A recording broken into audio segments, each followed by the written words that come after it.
पढ़ने जा रहे हैं डिलीशन ऑपरेशन। तो डिलीशन जो है किसी एरे में से वैल्यू डिलीट करने के लिए यूज किया जाता है। वैल्यू जो है वो एलिमेंट को सर्च करके, एड्रेस को या फिर इंडेक्स को सर्च करके भी आप डिलीट कर सकते हैं। तो आज मैंने एक नया पैटर्न स्टार्ट किया है। मैं चाहता हूं कि बोर्ड पे कुछ थोड़ी बहुत प्रॉब्लम मार्कर्स वगैरह की आ जाती है, जिस वजह से आज मैं स्क्रीन रिकॉर्डिंग के थ्रू आपको डिलीशन समझाऊंगा और जिसके अंदर आपको रिजल्ट भी हैंड टू हैंड ही मिलेगा। तो चलते हैं कंप्यूटर स्क्रीन पर। तो दोस्तों हम आ गए अपनी कंप्यूटर स्क्रीन पर। यहाँ पे हम हैश से प्रोग्राम स्टार्ट करेंगे।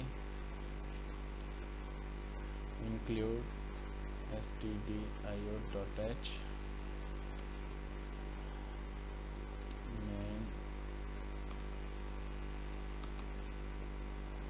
यहाँ पे हमें सबसे पहले इंटीजर टाइप का एक एरे लेना है। एरे का नाम मैं एरे ही रख रहा हूँ। साइज़ आप कितना भी दे सकते हो, जितना आप इनपुट करना चाहते हो उससे ज़्यादा होना चाहिए। एक एस नाम का वेरिएबल जिससे हम वैल्यू को सर्च करेंगे, और एक लूप के लिए, दूसरे लूप के लिए, और एन आप ले सकते हो नंबर इनपुट करने के लिए। एन हमने लिया है नंबर इनपुट करने के लिए। हमारा लूप कितनी वैल्यू फर्स्ट टाइम इनपुट करेगा, तो उसके लिए मैं सबसे पहले इनपुट करूँगा एन को। Enter number of elements in array. कितने आप एलिमेंट्स रखना चाहते हैं एरे में वो। उसके बाद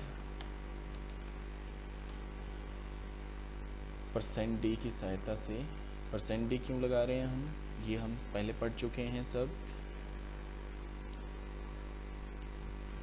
%d लगाया जाता है इंटीजर डिजिट डेसिमल के लिए, ठीक है। डेसिमल संख्या होने के लिए हमें %d लगाना पड़ता है। तो अब हम इसमें वैल्यू इनपुट करेंगे। हम चाहेंगे कि यहाँ पे लिखा है आपके सामने कि कितनी वैल्यू इनपुट करनी है। एंटर %d, जितनी वैल्यू आप एन में इनपुट करोगे उतनी एलिमेंट्स आप इनपुट करोगे। यही दिखाने के लिए हमने यहाँ पे सबसे पहले n को प्रिंट किया है।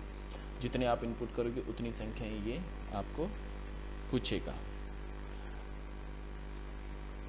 एरे को इनपुट करने के लिए लूप आई लेंगे हम। आई हमेशा 0 से स्टार्ट होएगा लूप, क्योंकि फर्स्ट टाइम 0 से फर्स्ट एड्रेस पे आपको वैल्यू रखनी होती है, तो फर्स्ट एड्रेस एरे का होता है 0। उसके बाद लेस देन n तक चलेगा और i प्लस प्लस चलता रहेगा जब तक आपकी वैल्यू पूरी ना हो जाए। तो वैल्यू आपको स्कैन ऐप के थ्रू, वही मेथड है, %d और %, एरे एड्रेस की जगह पे हम i का यूज़ करेंगे। ये हमारा इनपुट हो गया। इनपुट होने के बाद हमें वो एलिमेंट सर्च करना है जिसे हमें डिलीट करना है। तो उसके लिए सबसे पहले हमें एलिमेंट कॉल करना होगा। हम यूजर से मांगेंगे कि आप कौन सा एलिमेंट डिलीट करना चाहते हो। तो लिखेंगे एलिमेंट एंटर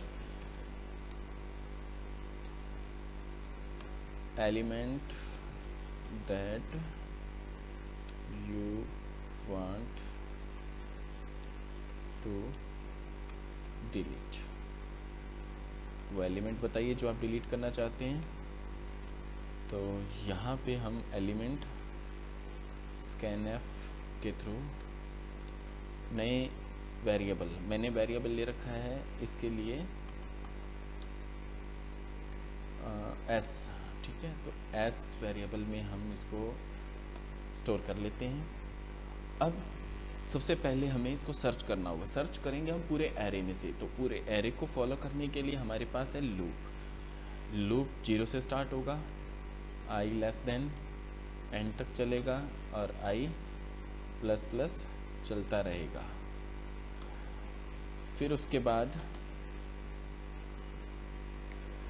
हमें इफ़ लगाना होगा। इफ़ कंडीशन के द्वारा हम सर्च करेंगे इसमें से कि हमारा जो s है वो कब एरे से मैच करता है। तो एरे से जब भी मैच करेगा तब हम इफ़ स्टेटमेंट के अंदर जो हमने इफ़ के अंदर जो स्टेटमेंट दिया है उसको रीड करेंगे। तो उसको रीड करने के लिए हमें लिखना होगा कि किस तरह से ये वैल्यू को डिलीट करें। वैल्यू एक्चुअल में डिलीट नहीं होती, वैल्यू एक्चुअल में अपने एड्रेस को चेंज कर लेती है और बीच की जो वैल्यू होती है, जिस एड्रेस पे मान लीजिए 2 नंबर वैल्यू एड्रेस मुझे वैल्यू डिलीट करनी है, तो 3 नंबर एड्रेस को मैं कॉपी करके 2 नंबर पे रखूँगा। इसीलिए मैं यहाँ पे जे नाम का एक लूप चलाऊँगा जो कि आई से चलेगा। जे लेस देन एन ही रहेगा, n-1 होगा। एक्चुअल में लास्ट वैल्यू जो हम कंपेयर करते हैं वो किससे होएगी, ये फाइनल होना ज़रूरी है, तो इसलिए हम -1 तक चलाते हैं। और उसके बाद लास्ट हमारा जो काम होगा कि हम एड्रेस को स्वैप करें। स्वैप करने का जो काम है वैल्यू को, वो हम एरे के अंदर इस प्रकार से करेंगे। एरे के पहले एड्रेस पर +1 वाला एड्रेस आता रहे, ठीक है। तो वैल्यू अपने आप स्वैप हो जाएगी। स्वैप होने के बाद मैं चाहूँगा कि इसमें इफ़ कंडीशन के अंदर ही आपको n की वैल्यू को कम करना है, n-1 करना है। n-1 होते ही हम जो वैल्यू डिलीट की है, मान लीजिए हमने एक वैल्यू डिलीट कर दी, तो एक वैल्यू ऑलरेडी यहाँ से कम हो जाएगी n में से। जहाँ हम 5 वैल्यू इनपुट कर रहे थे वहाँ n की वैल्यू कितनी रह जाएगी, 4। तो 4 रहेगी, तो उसके बाद जो हमारा आउटपुट आएगा वो 4 वैल्यू का ही आएगा, मतलब एक कम का। तो यहाँ पे after deletion your array is, deletion के बाद आपका एरे क्या होगा, एरे प्रिंट करवा दो 4 i = 0। लूप सेम रहेगा, एंड तक ही चलेगा और ++ ही चलेगा। और आपको प्रिंट भी सेम करना है, तो printf %d /n new line के लिए, और उसके बाद एरे आई के साथ। तो ये हमारा प्रोग्राम कंप्लीट है। कुछ बच्चे मुझे बार बार पूछते हैं कि सर आप कभी कभी फॉर लूप के बाद कर्ली ब्रैकेट्स लगाते हो, कभी नहीं लगाते हो। तो उसके लिए मैं आपको बता दूं कि ये जो कर्ली ब्रैकेट्स हैं ये मल्टीपल स्टेटमेंट को रीड करने के लिए काम आता है। सिंगल स्टेटमेंट के लिए कर्ली ब्रैकेट्स की कभी ज़रूरत नहीं पड़ती। अब हम इस प्रोग्राम को रन करके देखेंगे, कंपाइल करके देखेंगे। सबसे पहले मैं कंपाइल करता हूँ तो ये एक वार्निंग बता रहा है जो कि रिटर्न की है। हमने कोई वैल्यू रिटर्न नहीं की। आप यहाँ पे रिटर्न लगा सकते हो, रिटर्न नल वैल्यू, ठीक है। तो अभी आप चेक करोगे तो हमारे पास कोई वार्निंग नहीं, कोई एरर नहीं है। कंट्रोल F प्रोग्राम को रन करेंगे, कंट्रोल F9 से सबसे पहले हम 5 वैल्यू इनपुट करेंगे। 5 वैल्यू हमें लिखा हुआ आ गया जैसा हमने प्रोग्राम बनाया था। तो 1 2 3 4 5 वैल्यू मैंने इनपुट कर दी है।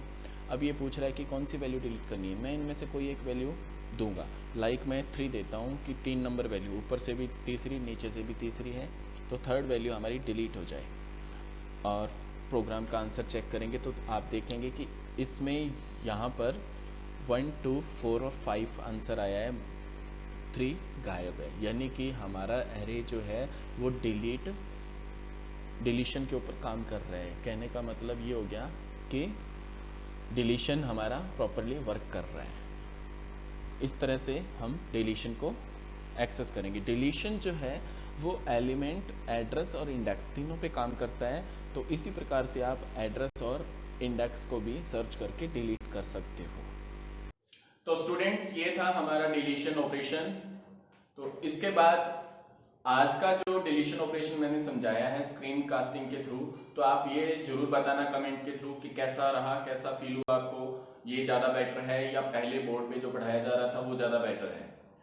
नेक्स्ट ऑपरेशन है हमारा सॉर्टिंग का, और इस पे जो भी नई वीडियो आने वाली है उसको देखने के लिए बने रहिए हमारे साथ इसी चैनल पर। तब तक धन्यवाद।